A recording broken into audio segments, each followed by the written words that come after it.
Alright, what is up, Bulldogs? My name is John Sonmez, and I am the founder of BulldogMindset.com. We're going to get into it right away here and talk about the first step that you're going to need, and that is to set your goals.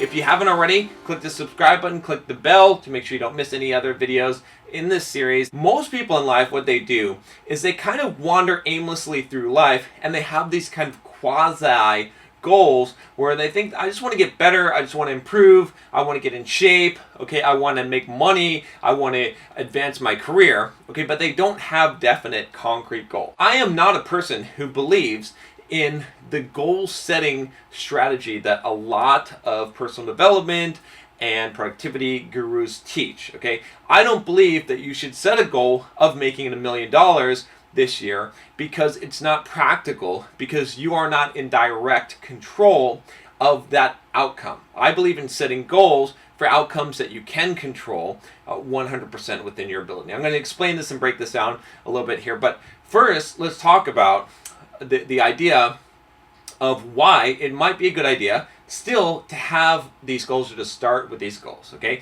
These are what I call aspirations, okay? These are things you aspire to. And you need some things that you aspire to. One of the things that I aspired to was to be able to retire, to become financially independent at a young age. And I achieved that, okay? I achieved that. You could call it a goal. I would call it an aspiration, okay? But in order to achieve that, I needed to have that target out there, right? It's kind of like this. If you were going to sail to China, okay, in a boat, you would need to know what direction to go. You don't need to know exactly what direction, but you need to know at the very minimum that you're going to China and what direction China is, and then you could steer your boat in that direction. And if you kept on navigating, if you kept on constantly turning your boat towards the direction of China, okay, and kept on moving forward and kept on doing that periodically, you would eventually get to China, okay? Or you'd die. It depends on what kind of boat, I suppose, and how good your navigation skills are. But assuming that you could.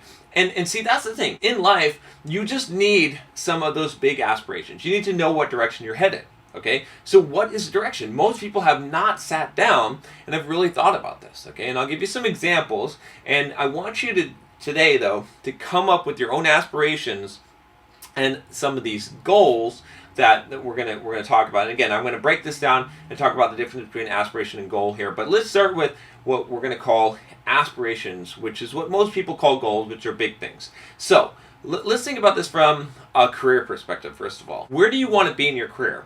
And don't just say you want to make more money and get a raise. What is the position that you want to get?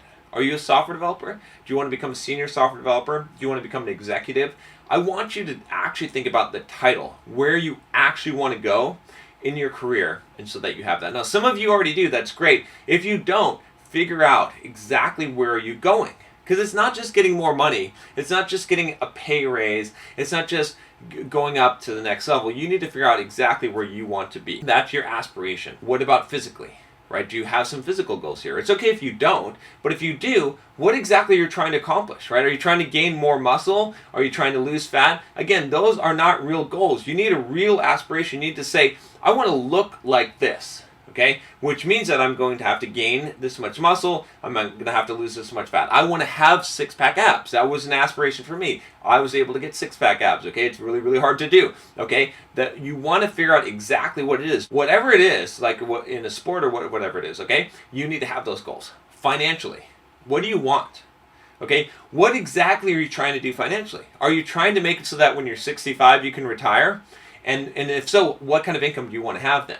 Are you trying to retire younger than that? Okay, do you want to retire in your 30s or in your 40s? Okay, or maybe even younger than that? Okay, do you even care about retiring? Do you just want to work? Do you want to accumulate a certain amount of money? Do you want to earn $2 million, right? Do you want to have so much money in the bank? Do you want to have a certain amount of passive income? Okay, do you want to just buy a BMW, right? What is the thing that you're trying to accomplish? So now let's talk about the difference between aspirations and goals and how I define them, okay? I define aspirations as things like, I want to make $1 million, or things like, I want to lose 20 pounds, or things like, I want to become the director of technology at my company. Okay, those are things, aspirations in my mind are things that would be goals, except that you don't have direct control over them. And in the next video, we're going to kind of break this down more, and you'll see what I mean by this. But aspirations are good to have. They're what most people call goals, and you start from there. Now, from there, that's where we create what I call the real goals. And goals are things that are achievable, that are under your control. So let's go ahead and look at what it looks like to take an aspiration and to turn it into an actual achievable goal. Let's take an aspiration that I had, okay? One aspiration that I had was to get 100,000 subscribers on YouTube. See that little silver playlist button there, okay? Now, how did I accomplish that? All right, that is not something that is under my direct control, okay? I cannot make that happen, so that's why I called it an aspiration. But I made a goal from that, okay? Based on that, and again, we're going to be talking about this in the next video, but what I basically did is I said, in order for me to achieve that aspiration, what kind of goal can I create that will almost guarantee that I will achieve the aspiration? I don't have direct control over an aspiration, but I do have direct control over a goal if it's set properly. So what I made the goal of was I said, if I create approximately 2,000 videos on YouTube, on my channel, I will probably, with probably a 95% or more chance, have over 100,000 subscribers. Because when I looked at all the YouTube channels and I saw people that had 100,000 subscribers or more, I didn't see any of them that, or let me put it this way, when I looked at YouTube channels that had 2,000 videos or 1,500 videos, they all had over 100,000 subscribers, right? It was really difficult, it seemed, to make 2,000 videos and not have 100,000 subscribers, as long as it wasn't just total crap, okay? So that's, again, that became my goal. So my goal now, from that aspiration, my goal became make 2,000 videos, okay? Now, stay tuned. In the next video in this series, I'm going to talk about how I achieved that and how we actually attach a process to this. And this is so critical, you guys, for achieving your goals and being successful in life, is figuring this out. This formula that I'm giving you has never been really revealed before. I've never heard anyone talk about it, but it's my secret life formula for achieving all of these things. Is I start with these aspirations, I break them into goals, I make a process that makes it so that I can't fail, and then I execute on that. And there's a bunch more here. So again, stay tuned. In the next video, we're going to be talking about this, about the process. Click subscribe. All right, guys, that's all I have for you today. I hope you're enjoying this. Stay tuned and make sure you stick with me for the next 20 days. We're going to change your life. All right, guys, I'll talk to you next time. Take care.